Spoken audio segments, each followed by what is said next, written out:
Welcome to the Lords and Heroes section of my Bretonnian guide. In this video we'll cover the Lords and Heroes of the Bretonnian factions, including campaign and battle, as well as abilities and unique effects.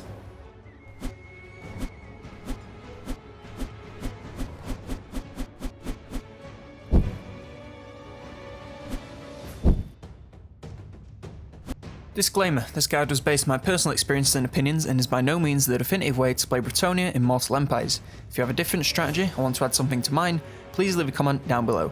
Now that's out of the way, let's get into the video. The three factions of Bretonnia have three lords to go with them. Each lord controls their own faction, and who you choose can have some serious effects on how they perform in campaign as well as battle. Overall, I'd say the Lords of Bretonnia are pretty average. They don't have huge effects on the outcome of your battles, but they're pretty good at what they do when they're supporting other units. They have a decent range of spellcasters that cover most of the major spell types, so you have options no matter what your preference. Most Lords and Heroes also have the option of a flying mount, so are very useful for getting them where you need them, when you need them, even if that places on the total opposite end of the battlefield. The flying mounts are also very useful for spellcaster lords, as it allows them to place their spells exactly where you need them without the risk of being caught out of position. There is also a lack of ranged Lords and Heroes, meaning that they will always be melee and in danger, especially your non-legendary lords. They do, however, have fantastic multi-role Paladins who can be both assassins in campaign and tanks in battle, depending on how you build them. Now, let's get into the lords. First up is King Lianca, and he commands the Bretonnia faction. Champion of the Lady. Choosing him will grant the faction plus 10% move range for all characters, and plus 50% leadership aura size for all attacking lords. He also generates 10 chivalry and starts with all the vows unlocked, so you don't have to worry about what you recruit. His army also gets plus 8 melee attack and plus 12 leadership when fighting chaos, vampires or greenskins. His starting army gains Pegasus Knights, a field trebuchet and some Knights of the Realm. In battle he has the choice of 4 mounts, a Barded Warhorse, a Royal Pegasus, a Hippogriff or Bakis. He has the abilities Blessing of the Lady's Champion, Beloved Son of Bretonnia, Foe Seeker, Stand Your Ground and the Lion's Shield. He's armoured and shielded as well as being a melee expert, so he's great for taking on other lords or for helping out your front lines where needed. Leveling Luen is pretty straightforward. As always, we go Route Marcher, then onto the Red Tree to focus cavalry units as they do tend to carry the armies. Army of the King gets you some decent replenishment and basic training is good for rigour reduction. Crown of Bretonnia gets some good leadership bonuses for your army, and the Fount of Honour Tree is great for improving diplomatic relations and chivalry. Mounts are more important than usual due to the cavalry focus, so always worth picking up when you can. He has access to one mission. The Sword of Couronne gives you a head-on assault against a moderately large greenskin force in some forest. They get some mild reinforcements, but they will be pretty easy to take out since you have so much cav. I went in with my endgame comp and it was pretty straightforward, but you could do this with a mid-game army without too much trouble. The weapon you get is excellent for campaign as well as battle, and comes with a nice hex for when Luen is in the middle of melee. There are also 2 Wars of Errantry. These are the victory conditions and are available for all the legendary lords, so I'll just mention them once. First up is Chaos. It starts you out against 2 armies of Chaos with a small allied Bretonnian force to assist you. This battle requires a lot of micro as you have to send your cav all over the map to take out the different advancing armies. Once you take out the initial 2 armies, both sides get reinforcements, so it's definitely best to pace your army and not exhaust all your units immediately. Overall, it's a pretty tough mission, but it is one of the victory conditions, so it shouldn't be a cakewalk. The second Errantry War takes place in the Badlands. This one is much easier as you can easily surround the hilltop force while your ally holds the front lines. Once you do take the hill, however, there is a much larger orc force that you must take out to win. This can be very challenging, but if you let them come to you, then you should be good as long as you work the micro well. Next up is Fae Chantrace, who is in charge of Carcassonne. You seek prophecy. Choosing her grants the faction plus 5 available peasants and plus 15% casualty replenishment rate.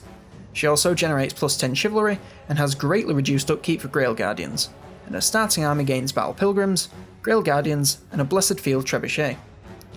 In battle she has only 1 mount, Silveron. She has the abilities Blessing of the Lady, Life Bloom, Mist of the Lady, Arcane Conduit and Favour of the Fae.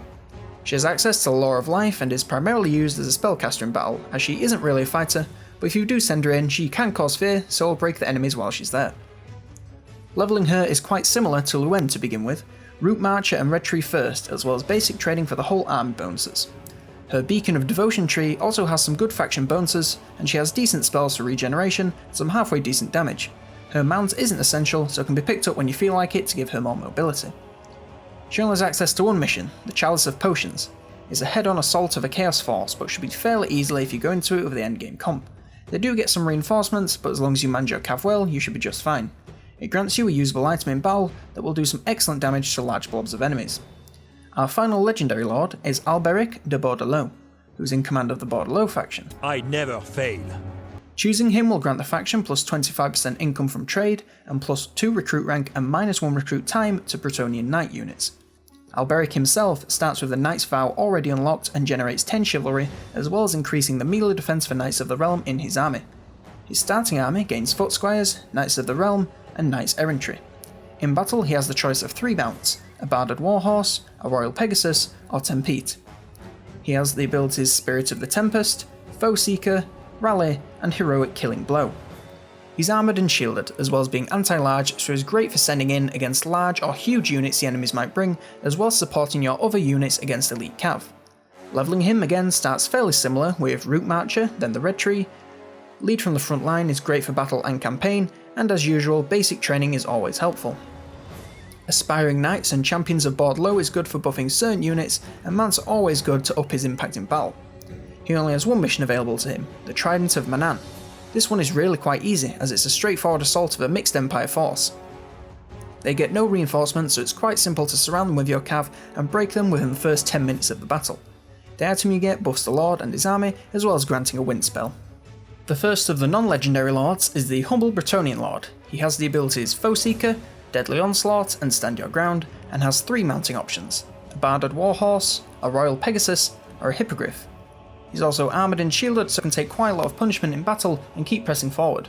In battle, he's best used in the midst of your front lines to help your units with any particularly tough enemies. He can also be used some light dueling as long as his target isn't too overly strong and he doesn't get surrounded. Leveling him is very straightforward. Route Marcher and Red Tree as usual come first, and basic training is always useful. Immortality is a great idea as soon as you can, and of course any mounts are always useful. The Prophetesses are the magical lords of Bretonnia, and they are all basically the exact same aside from their spells and a single ability, so I'll cover them as one and then call out when something is different. They all have the abilities Aura of the Lady and Arcane Conduit, as well as the same choice of 3 mounts, a Warhorse, a Barded Warhorse, or a Royal Pegasus. The Life Prophetess has the ability Life Bloom and has access to the Lore of Life. The Beast Prophetess has the ability Wildheart and access to the Lore of Beasts. The Heavens Prophetess has the ability Roiling Skies and access to the Lore of Heavens. Obviously, since these guys are spellcasters, you don't want them in the front lines as they won't last long against anything even mildly elite. You want to be keeping them on the back lines, supporting your units with their spells. When leveling them, you follow the usual Route Marcher and Red Tree as well as basic training, but then it's worth going into the spells to make your lords more useful in battle as opposed to stationary leadership buffs.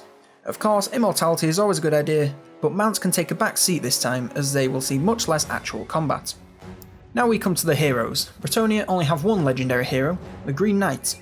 As I mentioned in the campaign section, you can summon him every time you go up a tier of chivalry, and his only use in the campaign is being embedded in armies, so he can't be used to assassinate or train units, he's purely for combat. He's also immune to being assassinated or wounded, but he does expire after 25 turns and requires a resummon.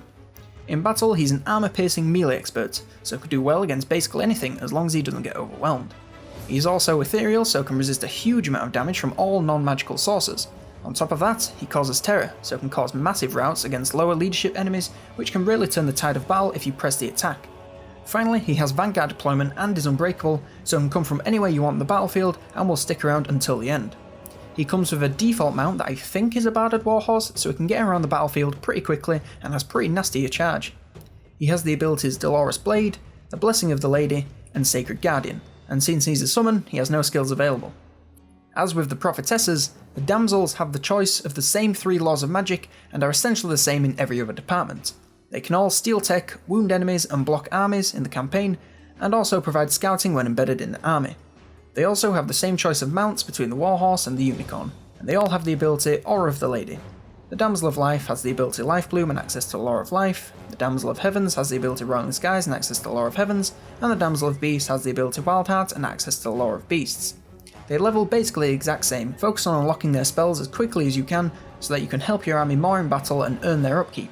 It's also worth getting scouting so that you get your hands on all sorts of useful items for your lords and heroes. Any mounts are good choices as they let them get to where you need them faster and make sure your spells are coming in when it counts. And finally, any of the top pro skills are decent for making them a little bit more resistant to certain types of damage. Oh, never forget about immortality, as it's essential for keeping your progress. Paladins are our final heroes at Bretonnia, and they're really a multi-class. In campaign, they can assault garrisons, assassinate characters, and assault units, and when embedded in an army, they provide training. This makes them into an assassin character on the campaign map, but in battle, they're more fit into the role of tanks. They're armoured and shielded so can take huge amounts of punishment and barely feel it thanks to their tiny hitbox. They also deal bonus damage to large targets, so are useful for sending against anything large or mounted lords. Speaking of mounts, they have the choice of a Barded Warhorse or a Royal Pegasus, and are both great options for making more of an impact in battle. They also have the abilities Guardian, Foe Seeker, and Deadly Onslaught.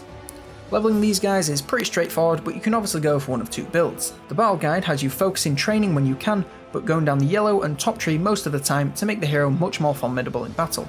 If you're going for the assassin build, then you want to focus totally on the blue tree to make him more successful in missions, and for both of these you should always pick up immortality when you can to ensure you don't lose all your hard work. Thanks for watching this section of my Bretonnian race guide. If you want to check out the other parts, there's a link in the card and in the description for a playlist of the series. Don't forget to vote on the poll for the next race you want me to make a guide for, which is linked in the description and the comments. If you enjoyed this video at any point, please do consider leaving a like as it really does help out a lot, and if you want to see more of this type of video, maybe click that subscribe button to stay up to date. After all, it is free. For now though, I was COLONELDAMNEDERS, and I'll see you next turn.